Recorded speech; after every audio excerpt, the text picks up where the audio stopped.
이별에 고통받고 있고 재회를 정말 간절히 바라고 있는 여러분, 안녕하십니까? 저는 남녀소통 전문가이자 연애언어연구소의 대표 주인장입니다.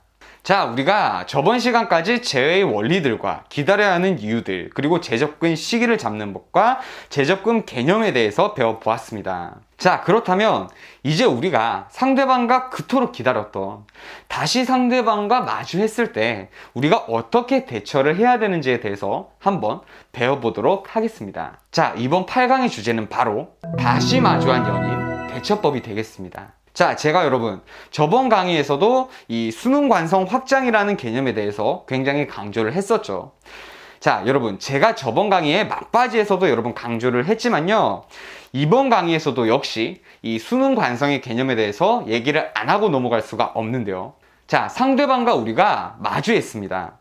그렇다면 물론 우리가 재접근하는 그 상황에서도 상대방의 감정 상태에 따라서 초기 대처 방법이 전부 달라졌죠. 자, 마찬가지로요, 상대방과 면대면으로도 다시 마주한 상황에서도 상대방의 상태가 일률적일 것이라고 우리가 얘기할 수는 없잖아요. 자, 그래서 오늘도 상대방의 상태에 따라서, 그리고 성향에 따라서 분류를 해서 상대방과 마주했을 때 우리가 어떻게 대처해야 하는지를 한번 알아보도록 하겠습니다. 세부적인 분석 사례를 우리가 알아보기 전에요, 우리가 여기에서 다시 한번 마인드를 다 잡고 넘어가도록 합시다. 여러분, 우리가 이별을 맞이했을 때 그토록 오래 인내하고 눈물 속에서 버텨서 겨우 그 사람을 지금 다시 만났습니다. 근데 제가 여러 번 강조해 왔지만요, 우리 입장은 이제껏 상대방에 대한 끈을 놓지 않고 기다려온 입장이니까 상대방에 대해서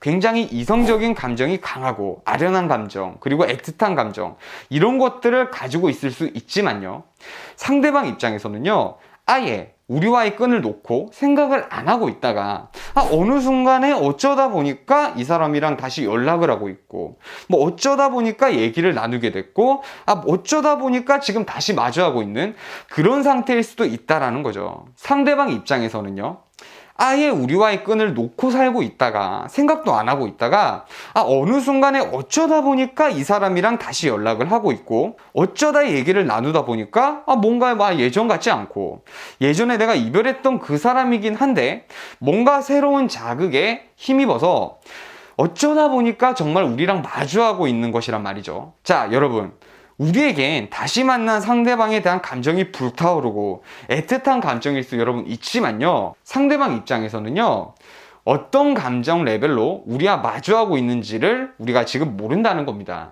뭐 단순한 호기심인지, 아니면 마침 외로운 상황이라서 그런 건지, 아니면 얘기를 나누다 보니까 상대방도 재회에 대한 생각이 조금 생겨서 그래서 지금 우리와 마주하고 있는 그런 상황일 수도 물론 있겠죠. 이 말은요, 상대방이 어떤 감정 상태를 가지고 우리와 마주하고 있는지를 먼저 파악을 해야 우리가 향후에 방향성을 잡아나갈 수 있다는 겁니다. 너무 조급한 마음을 가지고 상대방에게 재회를 하고 싶다라는 우리의 사심에 대해서 뭔가 과하게 노출을 하거나 빠르게 관계 회복에만 집중을 하다 보면 다시 상대방과의 교류를 잃게 되는 그런 상황이, 참 가슴 아픈 그런 상황이 반복될 수 있다는 것을 우리가 꼭 명심을 하고 넘어가도록 합시다. 자, 기본적으로 우리가 상대방과 다시 마주하는 이 상황에서 해결해야 하는 것은요, 딱 두 가지가 있습니다. 첫 번째로 상대방에게 다시 설레임을 주어야 하고요, 두 번째로 상대방이 나에게 고정관념을 지금 가지고 있다면 나에게 가진 고정관념을 해소시켜야 됩니다. 자, 첫 번째의 경우는 설레임이라는 것은 감정적인 문제를 해결하는 것에 여러분 해당을 하죠. 상대방에게 다시 이성적인 이끌림이 생기도록 함으로써 다시 상대방과 이성적인 관계에 접어들어야 하는데요. 자, 여기서 우리가 걸림돌이 되는 것이 바로 이 두 번째, 고정관념이 상대방에게 영향을 주게 됩니다. 자, 감정적으로는 우리가 지금 상대방에게 영향을 줘서 상대방도 감정적으로는 우리한테 다시 끌리기 시작해요. 그런데 상대방 머릿속에 고정관념이 다시 떠오르는 겁니다. 예전에 우리가 연애를 했을 때 문제가 됐던 그런 우리의 문제점들이 상대방의 감정을 억누르게 되는 겁니다. 무언가 끌리긴 하는데 이 고정관념이 있으면 뭔가 두려움이 생기게 돼요. 이 사람을 다시 만났다가 내가 또 상처를 받지는 않을까? 이 사람을 만나는 게 과연 옳을까? 이런 생각이 상대방의 머릿속에 떠오르게 되고요. 이 고정관념에 대한 문제를 우리가 해결하지 못한다면 상대방은 이 이성적인 문제를 바탕으로 지금 느끼고 있는 설레이는 감정마저 스스로 억누르고 우리의 관계를 다시 끊어버리려고 하는 그런 행동을 하게 될 겁니다. 자, 그렇다면 우리는 이 고정관념을 어떤 방식으로든 해소를 시켜야 되는데, 여러분, 이게 가볍게 지금 짧게 얘기하고 넘어갈 그럴 문제가 아닙니다. 자, 그래서요, 여기에 대한 강의를 단독적으로 9강에 배정을 했습니다. 그러니까 오늘은 상대방에게 감정적으로 설레임을 줄 수 있도록 관계를 확장해 나가는 것에 대해서 먼저 집중해 보도록 하겠습니다. 자, 상대방이 우리와 마주했을 때 상대방이 우리와 마주하게 되는 대표적인 3가지 케이스에 대해서 말씀드릴 건데요. 첫 번째, 단순 호기심. 두 번째, 상황과 성향. 세 번째, 재회에 대해서 상대방도 생각이 있는 경우. 자, 대개 이 3가지 상황에서 만남이 이루어지는 경우가 많은데요. 상대방이 지금 나랑 마주하는 이 상태가 어떤 상황에 해당하는지에 따라서 우리가 대처해야 하는 방식이 조금씩 달라지게 됩니다. 자, 기본적으로 우리는 수능관성 확장의 개념을 가지고 이 상황을 대처를 하면 되지만, 여러분이 좀 더 편하게 이 상황들을 대처해 나가시라고 한번 이 상황들을 하나하나 분석해 보도록 하겠습니다. 자, 첫 번째, 단순 호기심으로 상대방이 나와 마주하고 있는 경우. 자, 이 경우에 상대방과 내가 마주하고 있는 관계가 이성적인 관계라고는 여러분 사실 지금 확정을 할 수가 없죠. 인간적인 프레임에 속해 있는 그런 경우라고 우리가 봐야 됩니다. 자, 이 경우에는 수능 관성의 단계 레벨로 보면은 굉장히 낮은 단계에 속해 있는 케이스라고 우리가 얘기할 수 있단 말이죠. 우리가 이 상태에서 상대방에게 뭔가 호감을 표시할까요? 아니면 뭐 스킨십을 할까요? 아니죠. 그저 지금 상대방 입장에서는 나에게 뭐 이성적인 감정이나 호감이나 이런 것들은 조금 낮은 상태라고 봐야 되겠죠. 자, 그럼요, 여러분. 우리가 이 상황을요, 재회를 한다라고 생각하는 게 아니라 썸을 탈 때라고 한번 생각을 한번 해보도록 합시다.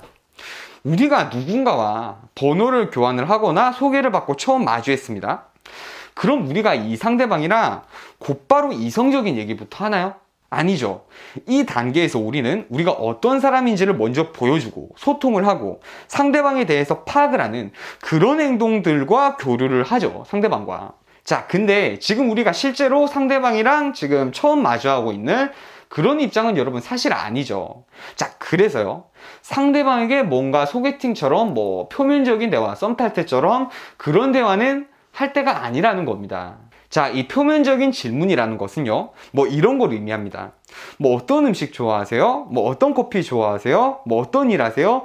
지금 이런 류의 질문으로 상대방과의 대화를 이끌어 나갈 수는 없는 입장이잖아요, 지금 우리는. 그래서 지금 이 단계에서 우리는 상대방한테 어떤 것들을 해야 하냐면, 내가 그동안 달라졌다는 것을 느낄 수 있는 그런 스토리들을 상대방에게 풍성하게 들려주는 겁니다. 가령요, 예전에 우리가 상대방이랑 사귈 때 뭐 전혀 자기 관리가 안 되고 운동이나 이런 것들에 대해서는 뭐 담을 쌓고 살았고, 그런 모습을 상대방에게 보여준 그런 입장이라면 우리는 일단 1차적으로 상대방과 마주한 이 시점에 개선된 모습들을 실제로 시각적으로 보여주고, 그런 것들은 기본이고요. 이제부터는 뭔가 스토리들도 들려줄 텐데, 직접적으로 뭔가 내가 뭐 이렇게 살을 뺐어, 이렇게 운동을 했어, 이렇게 얘기하는 게 아니라 간접적으로 상대방에게 노출을 시키는 겁니다. 자, 여러분, 이런 겁니다. 한번 보도록 할게요. 요새 내가 몸 관리한다고 수영을 하고 있어. 자, 이렇게 전달하는 게 아니라, 요새 내가 수영에 재미가 붙어서 새벽에 항상 수영장에 간단 말이야. 근데 저번 주인가 수영장에 갔었는데 뭐 이렇고 저런 그런 일들이 생긴 거야. 자, 이렇게 전달을 하는 이유는 뭐냐면요, 우리가 이 스토리를 얘기하는 것 자체로 상대방에게 내가 지금 수영을 하고 있다, 자기 관리를 하고 있다라는 정보에 대해서 은연중에 노출을 할 수 있게 되죠. 자, 이렇게 전달을 하는 겁니다. 대화 중에 우리가 상대방에게 자극을 주는 것이 왜 중요하냐면요, 감정이라는 것은 상대방에게 받는 자극으로부터 오는데, 이 설레임이라는 것 또한 감정이란 말이죠. 즉 설레임도 우리가 상대방에게 자극을 줄 수 있어야 생길 수 있는 그런 감정이란 얘기인데요. 마찬가지로 이성적인 스킨십도 하나의 자극이 되지 않습니까? 근데 지금 이 단계에서 뭐 우리가 이성적인 자극들, 뭐 스킨십이라던가 아니면 뭐 애정 표현이라던가 이런 것들을 지금 상대방과 할 수 있는 관계가 현재 아니죠. 왜? 상대방이 지금 나한테 호기심이 생겨서 마주하고는 있지만 아직 이성적인 감정이 회복이 된 것은 아니란 말이죠. 그러니까 이 단계에서는요, 대화 중에 상대방에게 자극을 줄 수 있고 은연중에 내가 지금 달라졌다라는 것을 노출시킬 수 있는 그런 스토리들을 상대방에게 던져주는 것이 굉장히 효과적이다라고 볼 수 있겠습니다. 자, 두 번째 케이스로 상황과 성향으로 인해서 마주하고 있는 그런 경우에 대해서 알아보도록 하겠습니다. 자, 이런 경우는요, 대개 상대방의 성향이 이성적인 성향보다는 뭔가 감성적인 성향을 가지고 있는 그런 사람이 여러분 많습니다. 자, 이 말은 뭐냐면요, 감성적일수록 부정적인 기억에 대한 회복이 빠르고, 그리고 본인이 지금 가지고 있는 정보에 대한 이미지가 뒤바뀌는 것도 비교적 쉽다고 얘기할 수 여러분 있어요. 또한 누군가와 마주했을 때 이성적인 관계로 인식을 하는 그런 시간도 굉장히 좀 빠른 편에 속하고요. 우리가 항상 걱정하는 이 나에 대한 고정관념도 상대방이 해소를 시키는 것에 비교적 쉽다라고 얘기할 수 있습니다. 자, 여러분, 이런 경우도 물론 있을 겁니다.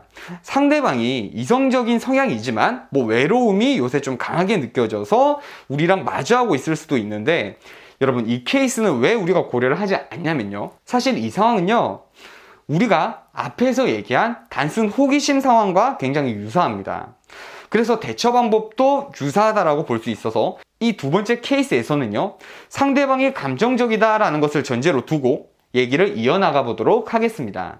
자, 제가 감정적인 사람일수록 여러모로 우리에게 유리하다라고 여러분한테 말씀을 드렸죠. 자, 그렇다면 우리가 이 사람과 마주했을 때 가장 유리한 점은 여러분 뭐냐면요, 감정 쏠림 현상이 일어나게 됩니다.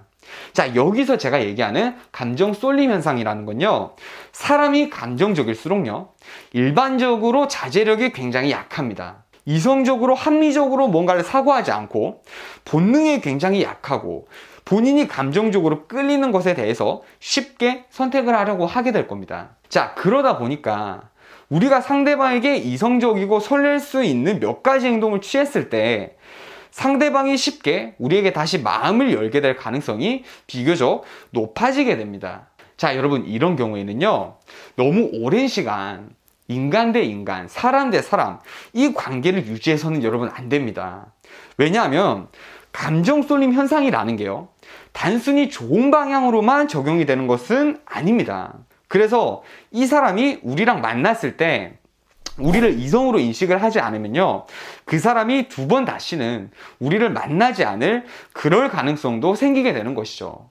그래서 이 경우에서는 우리는 정말 상대방이랑 데이트를 하는 것처럼 허용되는 범위 안에서는 스킨십도 좀 과감하게 하고 알콩달콩하고 설레이는 그런 얘기들도 상대방에게 전달을 하고 앞으로 너랑 잘해보고 싶다라는 나의 의사에 대한 메시지를 확실하게 상대방에게 전달을 하는 것이 유리한 입장이 됩니다. 자, 제가 다시 강조하지만요, 이런 행동들의 기본은 상대방이 우리를 느끼기에 새롭고 이질감이 드는 사람일 때 이런 행동들이 효과를 보는 것이고요, 일단 상대방의 감정을 이끌리게 한 뒤에 고정관념을 완화시키는 작업들을 관계에 삽입을 하면요, 쉽게 그런 고정관념에 대해서 스스로 자기 합리화를 하게 될 겁니다.